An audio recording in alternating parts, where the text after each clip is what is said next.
Did I say I'm game for anything?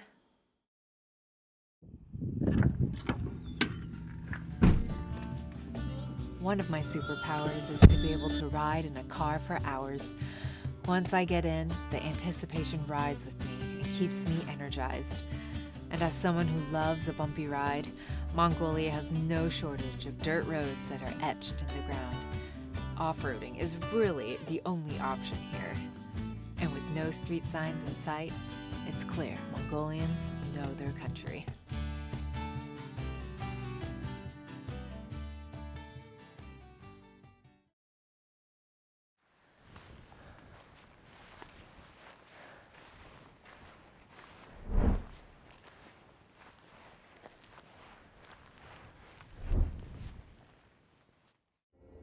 While you're traveling in southern Mongolia, you see what looks like only a vast expanse of grassland and hills, especially for hours at a time. But as Mira and Baagi show me, the eye is easily fooled. And like everything else, you just need to take a closer look. Oh my God, you guys, we just got to the White Stupa, and you will not believe what it looks like out here.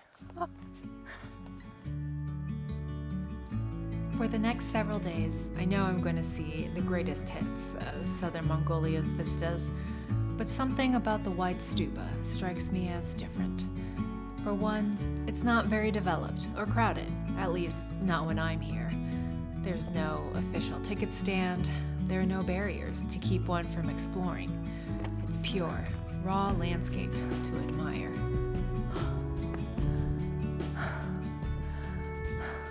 Mira explains that the rock formations resemble the Buddhist stupas that stand across the country's temples. A symbol of the path to enlightenment, it's no wonder the White Stupa inspires awe, especially because it seems to appear out of nowhere in the vastness of the Mongolian steppe.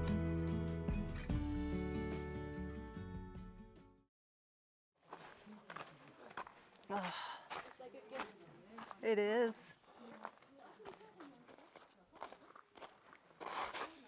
Ooh, hold on. Yes, I think I have. We're exploring the valleys of the East Mountains here. And it's crazy that this is considered the Gobi Desert. And there's ice here all year round.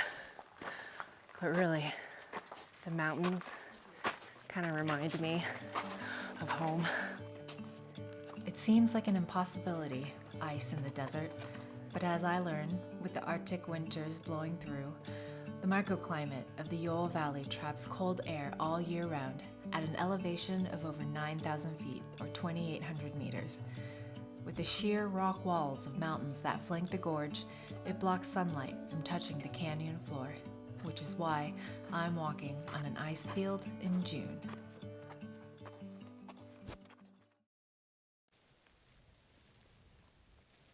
Now, I'm starting to feel the heat. There's no escape from the sun, and your mouth instantly craves water all the time. But a little bit of discomfort is worth what I still haven't seen yet. It's like a mini Grand Canyon. The Flaming Cliffs are a famed site in Mongolia, but not for the landscape alone. It's famous for dinosaurs. This area was the discovery site of the first dinosaur eggs in 1922, and unearthing dinosaur fossils here are still an active occurrence. And with that kind of perspective, it's easy to feel like a speck, both in body and time.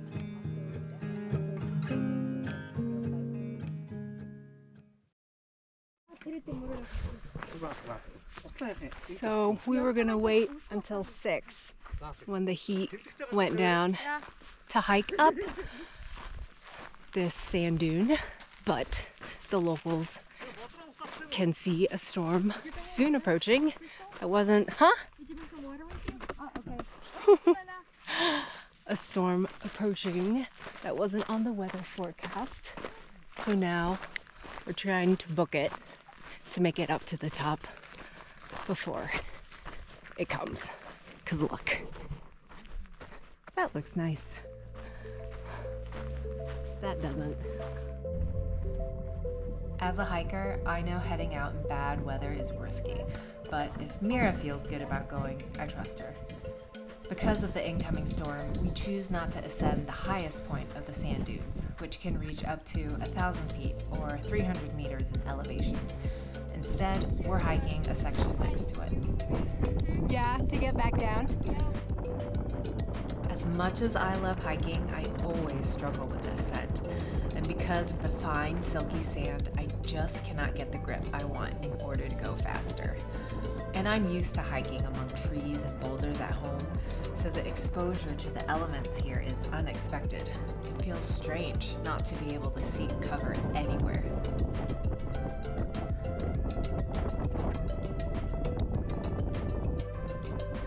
The wind starts to pick up and Mira and I feel raindrops, but we keep going. At this point, it doesn't matter how much sand is getting into my eyes or how wet my clothes are becoming. There's no turning back because we're so close.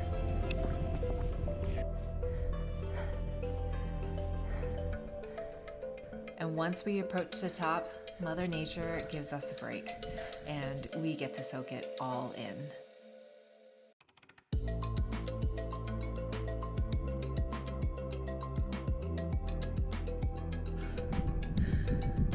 My hair is a little wild. I have sand in my teeth. Sand everywhere else. But I cannot believe this.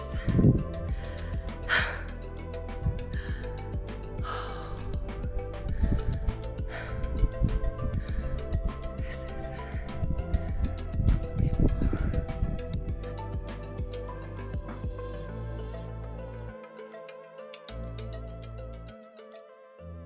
We had no rains like these, like unexpected rains like this. Yeah. But Mother Nature No, had other plans, yep. so it looks as if there's like a thunderstorm kind of thing over there, right? Yeah. Oh, yeah. That's where people go missing. Just kidding. But the break in the weather is short. After getting a chance to admire the views, Mira tells me we need to go now, and we slide down as quickly as we can. I'm not afraid of heights, but this is a little next level. Mira is going to leave me behind. Oh my God. But we're not fast enough, and the full weight of the storm bears down. In the distance, Baagi has his eyes on us and drives the car closer to pick us up. The ground instantly turns into slick mud with the rain, and he's also struggling.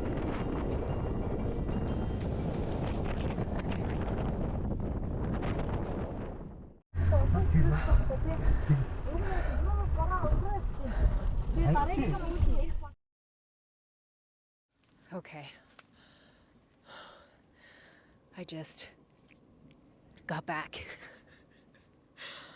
There's no part of me that's not wet or covered in sand.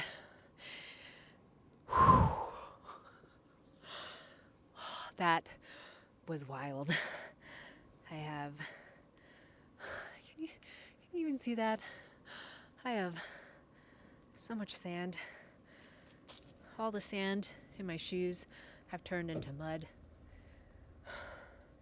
And the wind is still pretty fierce. The locals say that it doesn't really rain like that until August. And it's June right now. And that goes to show you how unpredictable weather can be in the Gobi Desert. I'm gonna get out of this wet clothes, get into something dry, try to get the sand off me. But that was awesome. I would do it again, for sure. I would. This is what I came here for.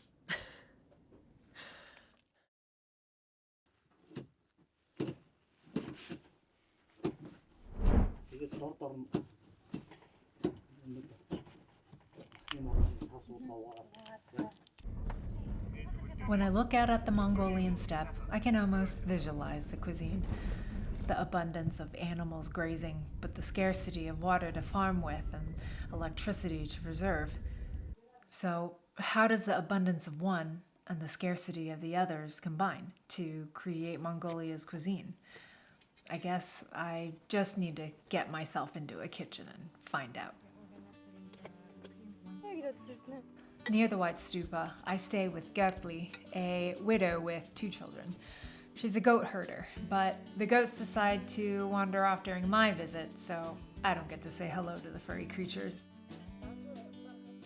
Life is infinitely harder without a husband in the steppe, but I learned that community is always here to support, even when people are spread so far apart. A gert is always set for the sudden appearance of any guest. That's why a table usually has a spread of various biscuits and dried yogurt curds. And these treats always come paired with salty milk tea, a simple blend of tea, milk, and salt. Baagi tells me that salt is added to the tea as an electrolyte because of the constant physical exertion of the nomadic lifestyle here. For dinner, Gertli makes toiven, a stir-fry noodle that's common in Mongolia because of how easy it is whipped together. Some cabbage, onion, carrot, garlic, and wheat noodles. And fresh meat is never really used. Instead, it's meat that's been hung to dry in the gert, stored away, and then used in cooking. Altogether, it's super filling, which is what people need in the steppe.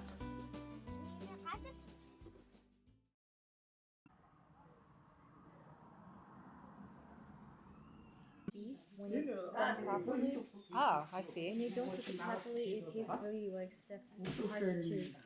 But if it's done right, then it's the same as. On another day, near the Yule Valley, we stopped by a small town's meat market to buy mutton for tonight's dinner. Freshly butchered meat laid in front of you to choose? Hell yeah. When Baagi asks me if I want a fatty or lean cut, I don't have to think twice. Fat equals flavor, and I know we all want to enjoy a good meal. We stay with Tumi, another widow with children grown and working in the city. Because she's gotten older and doesn't have the stamina to stand on her feet anymore, Baagi and Mira make dinner. And for someone who works in a kitchen for a living, I can't let people cook without me, so I get right in there. I'm quickly seeing that the only vegetables used in Mongolia are ones that grow here without much fuss and store well, like cabbage, onions, and potatoes. Baagi starts breaking down the mutton to make a stew, which sounds delicious because I can feel it getting colder as the sun sets. And Mira tells me that Mongolians eat meat like this because they believe it keeps you warm. At this point in the trip, I've seen what little resources nomadic families have out here, so I know that every morsel of food is precious. It's customary to finish every bite of food, even licking a bowl of yogurt clean. Bones are no exception. That's why Mongolians always carry a pocket knife with them, to be able to strip bones down, so all that's left is gleaming and white. And Baagi says, I passed the test.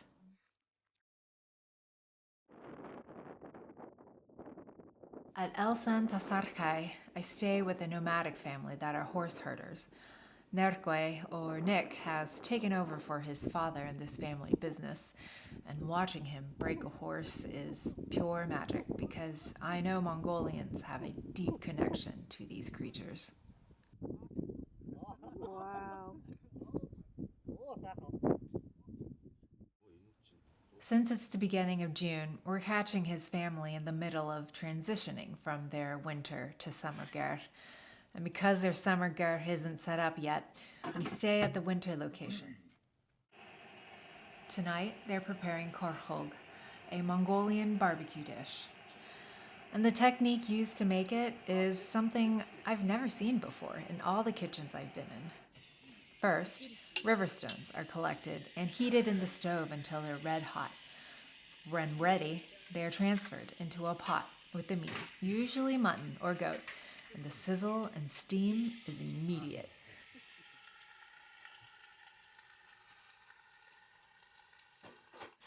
and potatoes, carrots, and cabbage go in. The pot gets covered and continues to cook on heat for another hour. After that, everything gets pulled out and is served.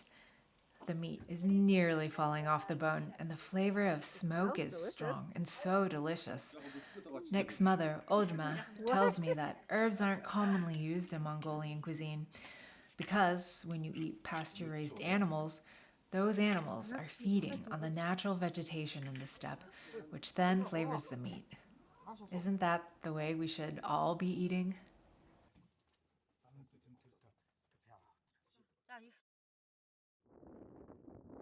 Up until now, it bothers me that I've been able to get cell reception. Where is the remoteness I traveled all the way here for? Well, I find it in Saikan Uvu with Mung Saikan, or MC, at his family home.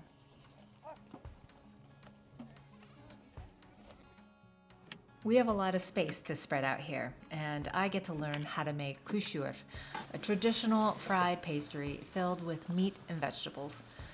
The filling we make today is with potato, carrot, onion, salt, and pepper. And while the filling is cooking, the dough gets made. Flour and water are mixed until they come together, and after 30 minutes of rest, the dough is kneaded until it becomes a smooth round. When it's ready, the dough is flattened out, divided, and cut into smaller pieces which get rolled out.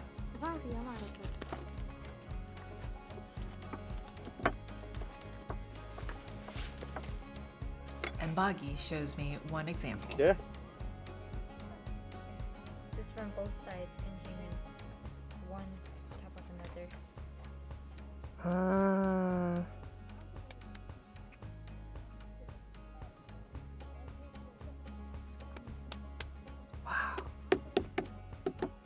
Wow. Then the group effort comes into play. While one person rolls out the dough, thin like dumpling wrappers, the others are spooning on the filling and folding the edges, and someone else does the frying. Expert.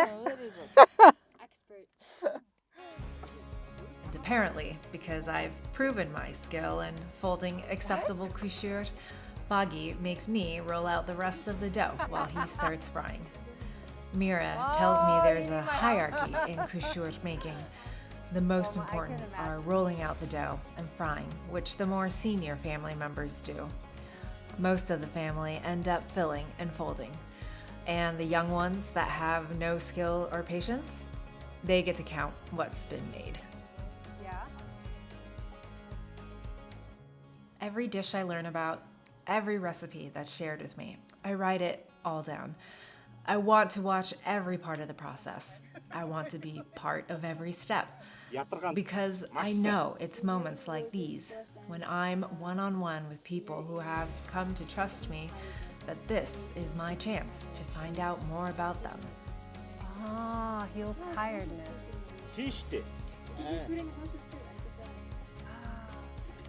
So when we finally sit down to share the meal, it starts to feel like I'm with family. Good.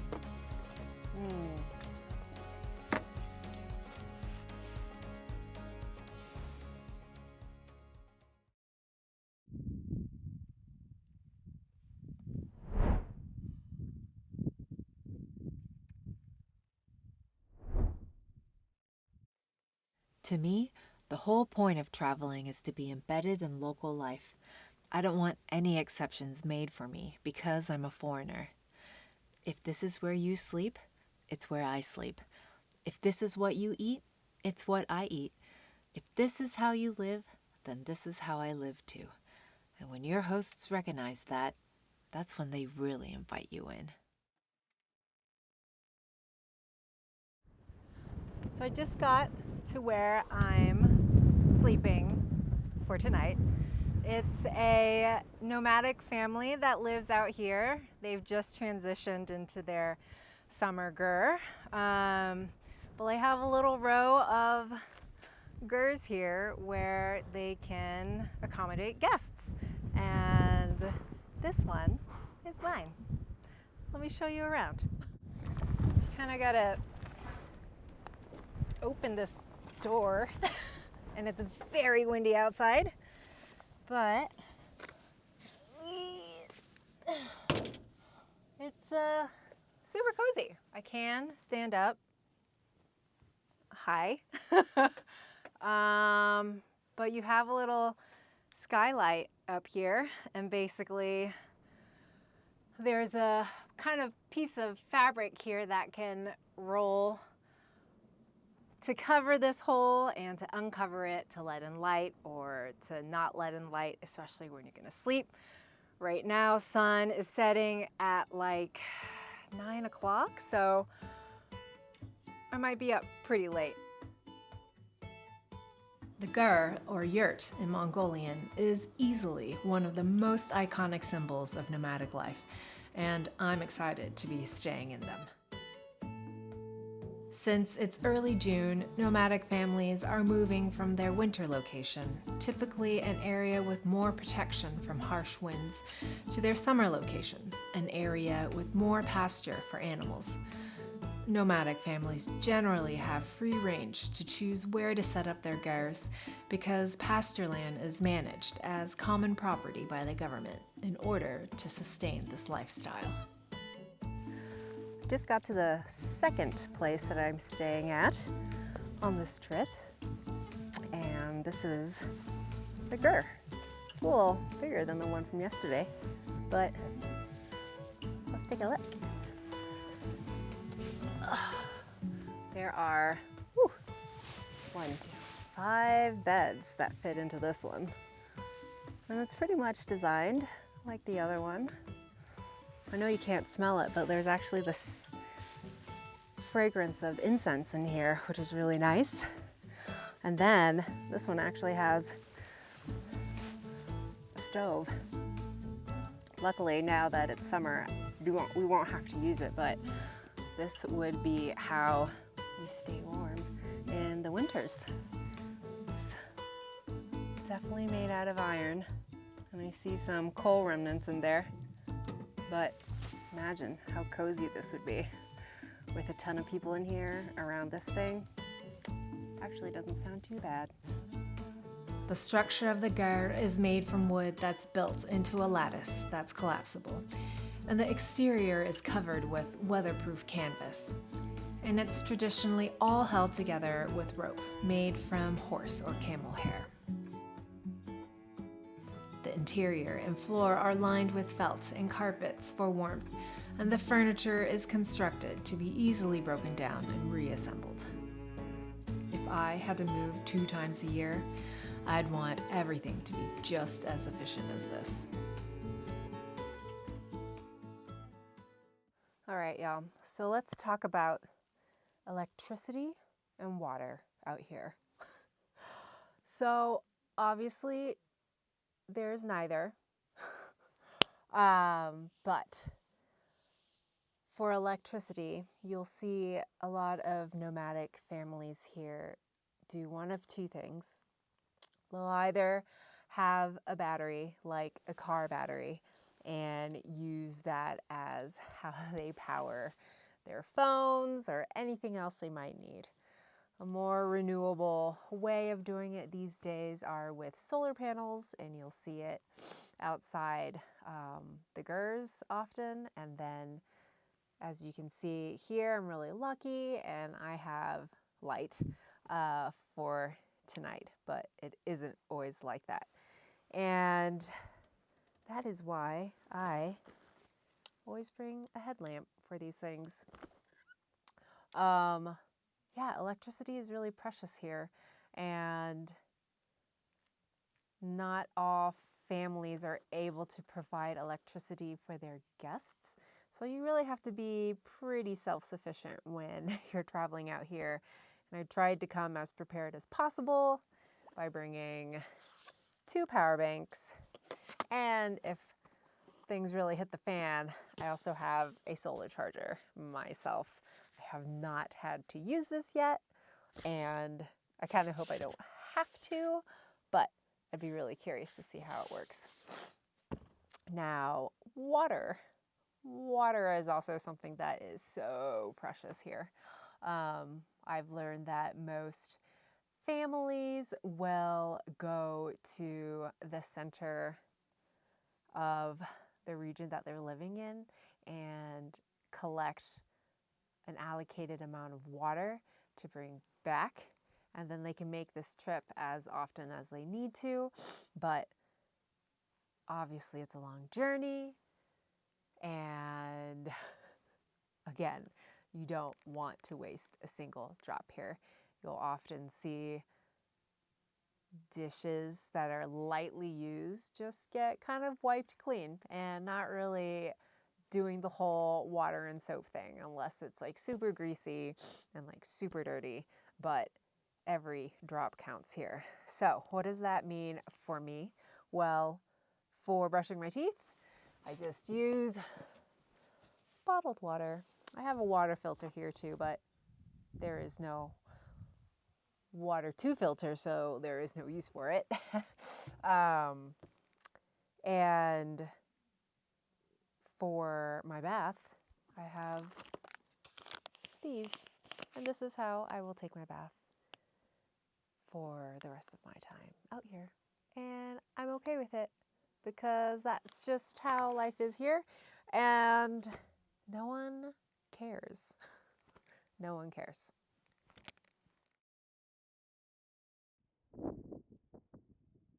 Of all the days in the year that I travel to Mongolia, fate has it that I visit MC, the goat and sheep herder, on a particularly significant day for his family and community. Once a year, herders perform the ritual of castrating their herds. These animals must be castrated in order to control their population size. So the day I arrive, the goat and sheep are herded into a pen, and the females and older males are separated out. The young males stay in the pen until the next morning. It's about 5:30 in the morning, and the herders are performing their castration on the goats and the sheep. Never seen it before, so I'm gonna check it out. Once I get to the pen, the process is in full swing. Considering that there are nearly 100 animals to begin with, MC and his family needed to get started early. So an incision gets made, and one is taken out at a time. The whole process takes about 3 minutes, and then they're done. Some animals are very calm during this process. Some are a little wiggly. But then, once they get on their feet, they just start walking. I notice quickly that there are more than just MC's family here. With the amount of animals to get through, the community has gathered to help. It's just one example of how nomadic families are one big network of helping hands when it's needed here. So when the organs are taken out, they're given to the woman to clean off any extra things that might be attached. And then they drop it through the bucket and they save it because it will be steamed and eaten later. Within MC's family, I see 3 generations of herders, which is an increasingly rare sight in Mongolia. It's common now for the younger generation to give up this lifestyle and head to the city for better economic opportunity. But with this family, I can feel the pride they have for this way of life and how they will continue to pass it on. Well, once you see about 10 of those, you've seen them all. And they have about I don't know, 100 more animals to go. I mean, it's just a natural part of their process. I don't find it disturbing at all.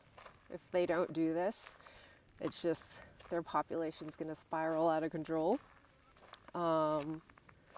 And they're using every part. They're going to be eating it as food to sustain themselves in this environment. And yeah, I think I'm really lucky to be able to see all of that happen. But as I start packing my things, I learned that my experience is not quite over. Baagi explains to me that as a Mongolian custom, it's rude for guests to leave if the host is cooking something. And guess what they're cooking.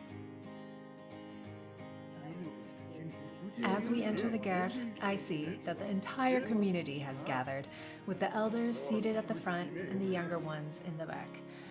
There's a festive feeling in the air with special treats and shots of vodka getting passed around.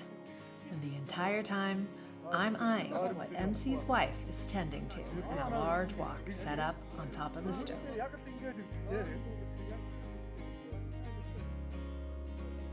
The soup is made with just 4 ingredients: testicles, water, salt, and a local barley that thickens it.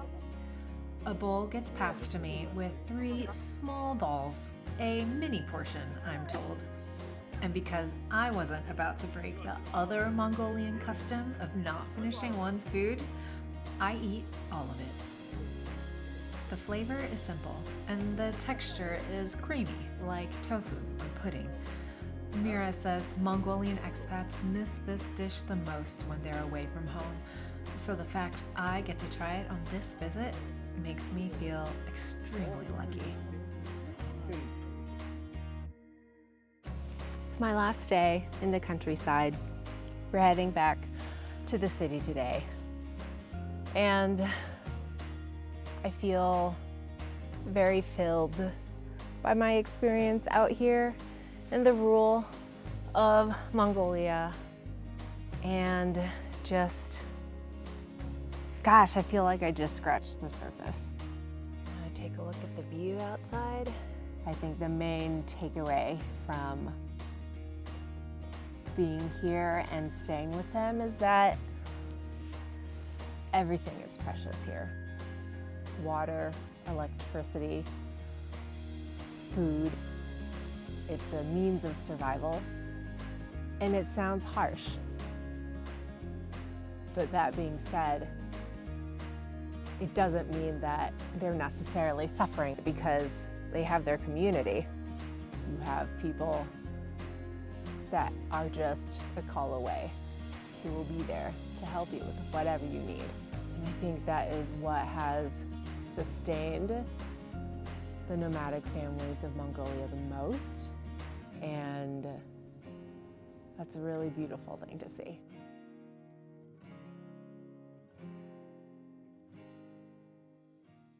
Eight days here just wasn't enough.